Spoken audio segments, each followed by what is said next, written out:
Bonjour à tous, voici la capsule du cours 7 traitant de la combinaison linéaire des orbitales atomiques, la suite de la théorie de l'hybridation où nous allons aborder les orbitales moléculaires issues des combinaisons linéaires des orbitales atomiques. Le modèle CLOA, donc combinaison linéaire d'orbitales atomiques, en anglais LCAO, est basé sur le principe suivant. Pour construire des orbitales qui décrivent les électrons dans une molécule, et les électrons précisément de valence, eh bien, on va utiliser une combinaison des orbitales atomiques, on avait noté psi, en les combinant tout simplement mathématiquement, et ainsi on aura des orbitales moléculaires qui vont décrire les probabilités de présence, les énergies, etc., des électrons de valence dans une molécule.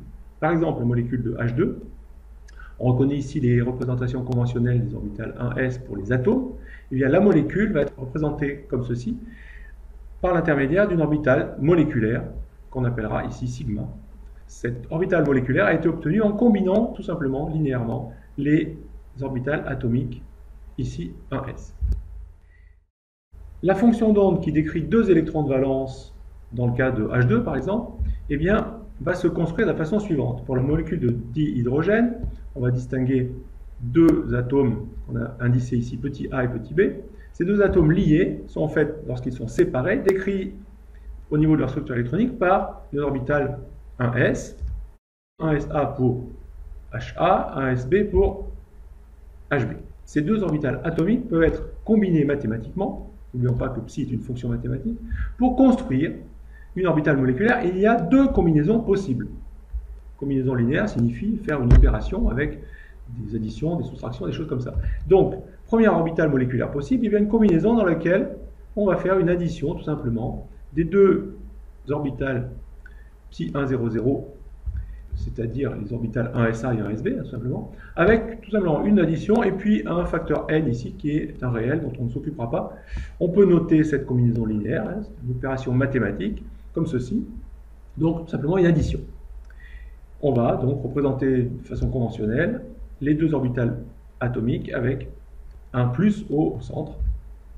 Autre combinaison linéaire possible, eh bien tout simplement une soustraction qui va donner une seconde orbitale moléculaire possible.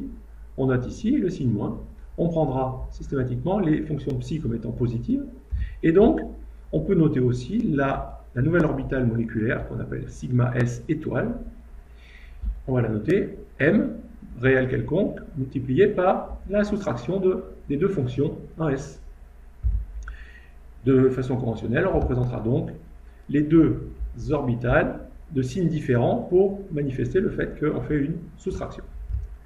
Regardons le résultat sur la probabilité de présence des électrons.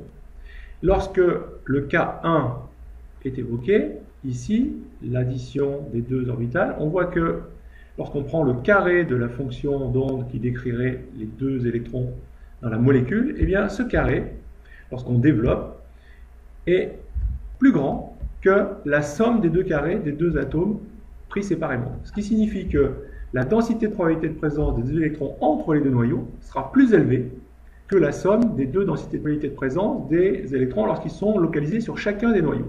Donc on a une augmentation de la probabilité de présence des deux électrons, ce qui fait que les deux électrons sont finalement partagés, comme dans le modèle de Lewis. Et donc on a une orbitale qu'on appellera une orbitale moléculaire liante, parce qu'il y a partage des électrons et augmentation de la densité de probabilité de présence. On pourra noter, on pourra dessiner une orbitale ici, sigma, qui manifeste par sa forme une densité de probabilité de présence forte entre les deux noyaux. Autre cas possible, lorsque le cas numéro 2 est évoqué ici, lorsqu'on fait une soustraction, eh bien, lorsqu'on prend le carré de la fonction d'onde, le développement de cette identité remarquable fait qu'on obtient un signe moins qui est ici. Et donc on voit que la valeur sigma s étoile au carré sera plus petite que la somme des deux carrés, des deux fonctions d'onde atomiques prises séparément. Donc on a ici une probabilité de présence des deux électrons plus faible entre les deux noyaux. On appellera cette orbitale sigma s étoile orbitale moléculaire antiliante. On va se retrouver donc avec un plan nodal au niveau de la représentation conventionnelle de cette orbitale, puisque entre les deux noyaux, qui seraient situés ici et là, eh bien, on a zéro chance de trouver les deux électrons de liaison. On va définir maintenant ce qu'on appelle une liaison sigma, ou les liaisons sigma, qui sont par définition des orbitales moléculaires qui ont été obtenues par recouvrement, par combinaison d'orbitales atomiques le long d'un même axe. C'est le cas de la molécule H2 pour son orbitale moléculaire sigma S ou sigma S étoile. La représentation conventionnelle donnera donc une orbitale moléculaire antiliante avec un trait liant les deux orbitales atomiques, et elle est antiliante, donc on sait que dans le cas des orbitales 1s, il faut avoir une orbitale de signe différent de l'autre, qui correspond donc à une soustraction des deux fonctions d'onde. Pour l'orbitale moléculaire liante, sigma s, simplement, les signes seront identiques, et voilà la représentation conventionnelle des orbitales moléculaires, qui se base sur la représentation conventionnelle des orbitales atomiques. Venons-en au diagramme énergétique, dit diagramme de corrélation. On a de part et d'autre, ici, les orbitales atomiques des deux atomes, et au milieu, on va représenter les orbitales moléculaires, c'est-à-dire les niveaux d'énergie des orbitales moléculaires. Ici, le niveau 1s est le niveau des orbitales atomiques de chacun des atomes d'hydrogène. La représentation des deux possibilités, voilà la première. L'orbitale moléculaire sigma s liante a une énergie plus basse que les niveaux de départ, tout simplement parce qu'on a une augmentation de la densité de probabilité de présence. Donc la molécule de H2 aura un niveau d'orbital moléculaire liant qui sera plus bas en énergie d'une valeur delta E+, par rapport aux niveaux initiaux des orbitales atomiques. Deuxième possibilité, évidemment, l'autre combinaison linéaire donne une orbitale moléculaire antiliante qui sera d'énergie plus haute, avec une énergie delta E- ici, qui est bien plus élevée que delta E+. On a une déstabilisation vers le haut.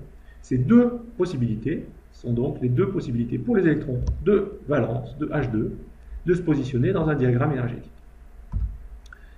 Voyons comment ça se passe. Effectivement, chaque hydrogène est de configuration électronique 1s1. Lorsqu'ils mettent en commun leurs électrons à l'état fondamental, eh bien, en énergie, ils seront évidemment situés au niveau d'énergie le plus bas, ce qui confère à la molécule une stabilité. Bien sûr, des états excités sont possibles, mais à l'état fondamental, la structure électronique de la molécule de dihydrogène sera au niveau de sa couche de valence, sigma s, 2 signifiant 2 électrons sur le niveau sigma s.